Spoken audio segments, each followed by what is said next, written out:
I want to look at is who exactly is Adolf Hitler? Now, Hitler is known as a dictator, and a dictator is somebody who will rule alone.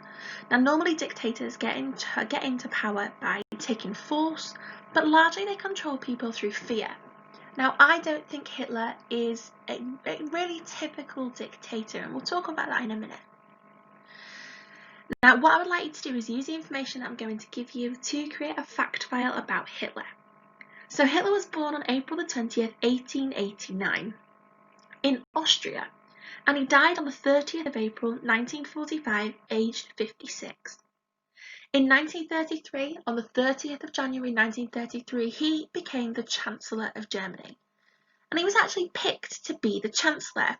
He was the most popular person in Germany and lots of people voted for him. So the president, the man that was in charge, decided to pick Hitler to support him. Now, in his early life, Hitler didn't really get on with his dad. His dad died in 1903, but didn't leave very much money for his wife and his children. He was very devoted to his mother, but unfortunately his mother died in 1907 of cancer. Hitler had a bit of a mixed record as a student. He never attended any education above secondary school, and after leaving school he left and he visited Vienna.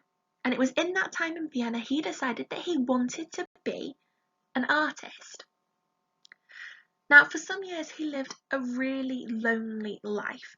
He applied to study art, but he actually failed to get in, and he twice failed to get his entry to the Academy of Fine Arts in Austria. He was quite lonely, he was secretive, and it was during this time in Austria that he started to feel resentment and feel really unhappy with the world. In 1913, Hitler moved to Munich, and it was during that stage where when the war was breaking out, that he realised that he was going to go to war to help. After 8 weeks of training, he was deployed to Belgium in October 1914, where he participated in the First Battle of Ypres. He served throughout the war, but he was wounded in October 1916, and then he was gassed 2 years later near Ypres. He was hospitalised when the war ended. He was actually awarded with an Iron Cross for bravery, first of all in December 1914, and then again in August 1918. He'd greeted the war with enthusiasm, and he'd found that the discipline and war life really started to suit him. In 1928, he discovered a political party called the German Workers' Party, which later came on to be known as the Nazis. And in 1920, he got put in charge of the party's propaganda. In 1923, he actually tried to take over the German government in something called the Munich Putsch. It failed, and he was sent to prison for 9 months. He was actually sentenced to 5 years, but he only ended up serving 9 months.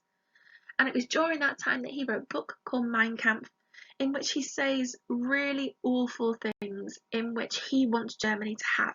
He wants Germany to be able to experience and to be able to grow.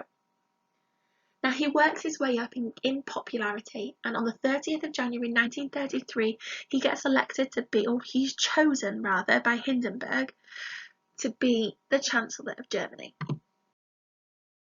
I don't think Hitler was a typical dictator.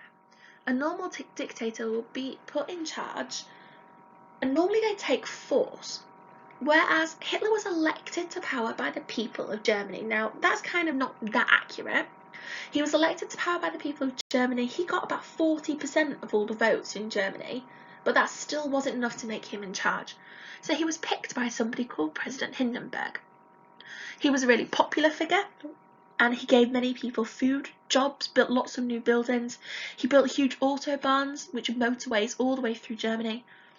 And once he was in power, he did use his power to get rid of people who didn't like him, and also who he didn't like. The biggest group of those was 6 million Jewish people who were killed in the Holocaust. Hitler also used the police and the army to spy on people and arrest them if they did something wrong. Now, this included a secret group of police called the Gestapo, and it was the Gestapo's job to go around and to find out what was going on, and then they had the power to be able to arrest and send people to concentration camps. His aims really clear. He was never secretive about his plans for Germany, and as early as 1924 he had laid out his plans in his book called Mein Kampf. His three aims are these. First of all, he wants to abolish the Treaty of Versailles. Like many Germans, he believed the Treaty of Versailles was unjust. He hated the treaty and called the German leaders who had signed it the November criminals. The treaty was a constant reminder to Germans of their defeat in the First World War and their humiliation by the Allies. Hitler promised that if he became the leader of Germany, he would reverse it. And by the time he came to power in Germany, some of the terms had already been changed. For example, Germany had stopped making reparations payments altogether. But most of these points were still in place.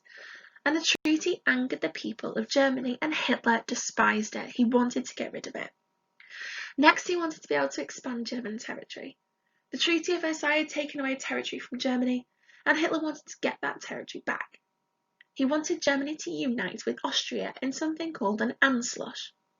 And he wanted German minorities in other countries, such as Czechoslovakia, to rejoin with Germany. He wanted to unite all German speakers so they lived together again. But he also wanted to carve out an empire in Eastern Europe, to give extra Lebensraum or living space for Germans so they could all live together. And he also wanted to defeat communism. Communism was one of Hitler's biggest hates.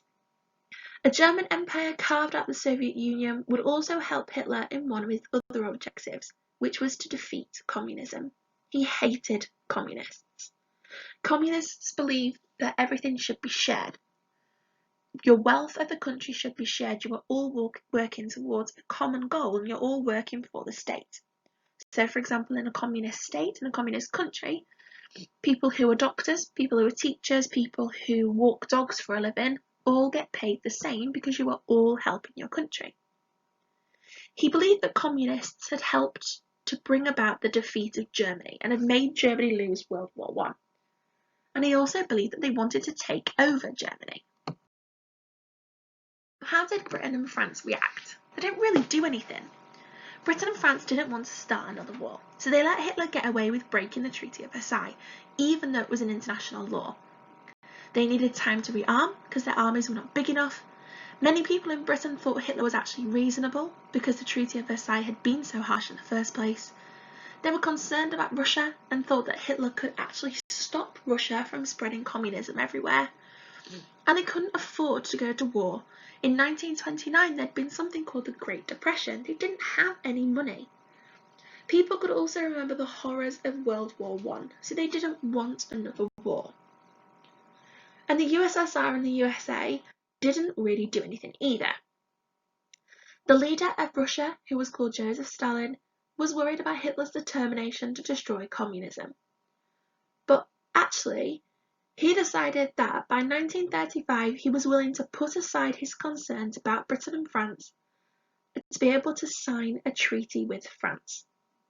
In that, he promised that he was going to work against Hitler. And the USA also did something, well, didn't do anything, because they followed a policy called isolationism. And this is where they keep themselves.